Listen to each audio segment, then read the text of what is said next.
गुरुशाला में आपका स्वागत है।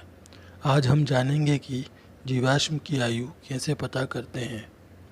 सदियों पुराने जीवाश्म की उम्र का पता लगाने के लिए पुरातत्व वैज्ञानिक एक तकनीक का इस्तेमाल करते हैं जिसे हम कार्बन डेटिंग तकनीक कहते हैं।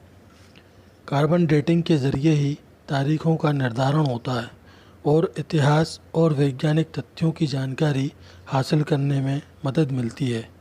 लेकिन यह तकनीक काम कैसे करती है, आइए हम और आप इसके बारे में और विस्तार से जानते हैं।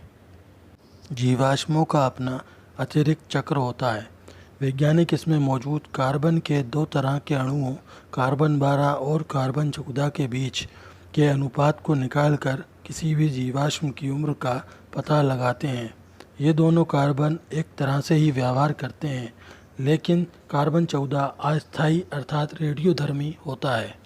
इसलिए जैसे ही पशु मरता है, इसमें से कार्बन 14 निकलना शुरू हो जाता है।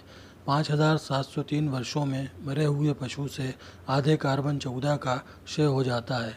इसे कार्बन 14 की अर्धायु कहते हैं।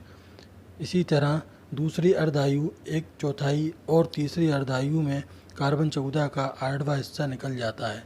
दूसरी ओर कार्बन 12 पूरे समय तक एक ही अवस्था में रहता है। इस तरह दोनों के बीच के अनुपात को निकालकर जीवाश्म कितना पुराना है इसका पता किया जाता है। कार्बन डेटिंग के जरिए 16,000 वर्ष पुराने जीवाश्म की उम्र तक का पता लगाया जा सकता है। रेडियो कार्बन डेटिंग तकनीक का आविष्कार 1949 में शिकागो यूनिवर्सिटी के विलायट लिबी और उनके साथियों ने किया था। 1960 में उन्हें इस कार्य के लिए नोबेल पुरस्कार से सम्मानित किया गया।